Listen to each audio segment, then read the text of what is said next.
नमस्कार, देवभूमि चैनल में आपका स्वागत है। आज के इस वीडियो में हम बात करेंगे नाग पंचमी की। मैं आपको बताऊंगी नाग पंचमी क्या होती है, कहाँ मनाई जाती है, किस प्रकार से इसकी पूजा की जाती है, नाग पंचमी का क्या महत्व है और नाग पंचमी 2 क्यों होती हैं और कौन कौन सी होती हैं।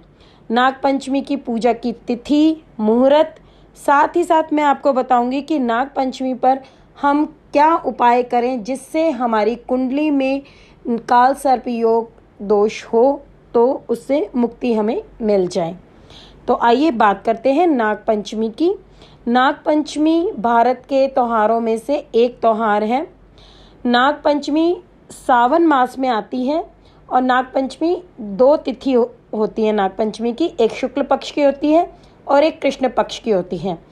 कृष्ण पक्ष वाली नाग पंचमी जो 7 जुलाई को थी वह आपकी निकल गई है और उस नाग पंचमी की मैंने पूजा विधि, पूजा मुहूर्त समय, कथा कौन सी करनी चाहिए, क्या बनाना चाहिए, किस प्रकार से पूजा करनी चाहिए, अगर आपके पास नाग ना हो तो आप क्या करें, यह सब मैंने उस वीडियो में आपको बताया था। 7 जुलाई वाली नाग पंचमी केवल राजस्थान, बिहार और झारखंड राज्यों में मनाई जाती है। शुक्ल पक्ष वाली नाग पंचमी भारत, नेपाल और हिंदू आबादी के जो भी दक्षिण एशियाई देश होते हैं उसमें मनाई जाती है और इस दिन नागों की पारंपरिक रूप से पूजा की जाती है। अब जो सावन मास की शुक्ल पक्ष की नाग पंचमी है वह इस वर्ष 2023 में 21 अगस्त को है। 21 अगस्त को जो मनाई जाएगी उसकी पंचमी तिथि 20 अगस्त को रात 12:23 पर पंचमी तिथि लग जाएगी और 21 तारीख को रात में 2:01 पर यह तिथि समाप्त हो जाएगी। इस प्रकार से उदय तिथि के अनुसार यह नाग पंचमी 21 अगस्त को मनाई जाएगी। आइए बात करते हैं इसके महत्व की। महाभारत में राजा जन्मेजय नागों की पूरी जाति को नष्ट करने के लिए यज्ञ करते हैं और यह यज्ञ वे अपने पिता राजा परीक्षित की मृत्यु का बदला लेने के लिए करते हैं, जो तक्षक सांप के घातक काटने के शिकार हो गए थे।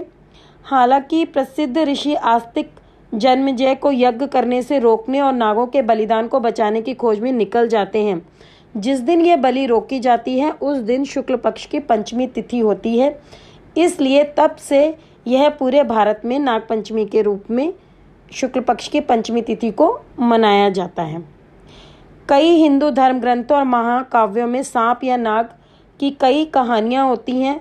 महाभारत, नारद पुराण, स्कंद पुराण और रामायण जैसे ग्रंथों में भी सांपों से जुड़ी हुई कई कहानियाँ हैं।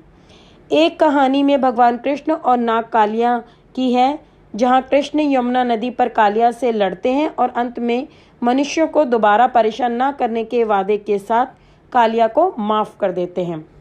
गरुड़ पुराण के अनुसार नाग पंचमी पर नागों की पूजा करने से भक्त को सौभाग्य और समृद्धि की प्राप्ति होती है।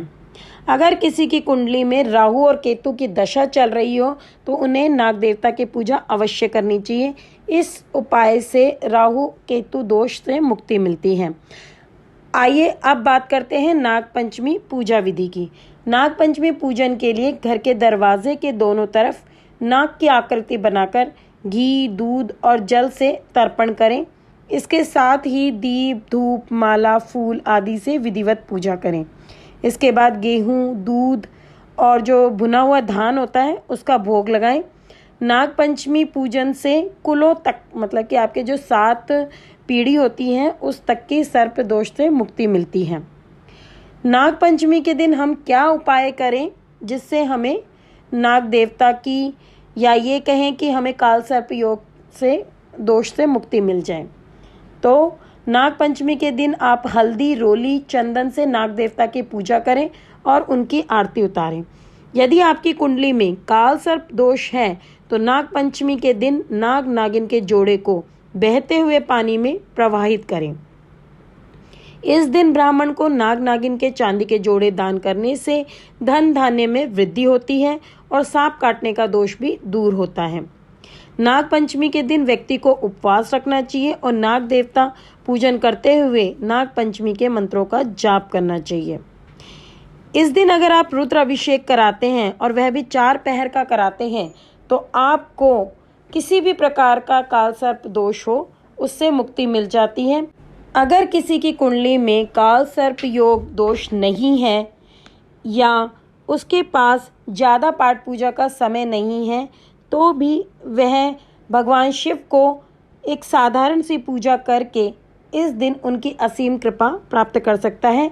उसके लिए आपको क्या करना है, नाग पंचमी के दिन आप सुबह में नहा धोकर स्वच्छ वस्त्र पहनकर किसी भी शिव मंदिर में जाएं और वहां जाकर शिवलिंग पर जल, दूध, दही, शहद, चीनी का मिश्रित पंचामृत साथ लेकर जाएं।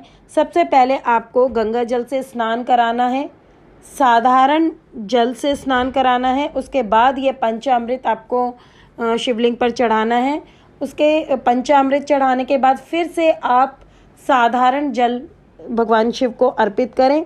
आपको इस बात का विशेष ध्यान रखना है कि जल जो है आपको पीतल के लोटे से ही अर्पित करना है।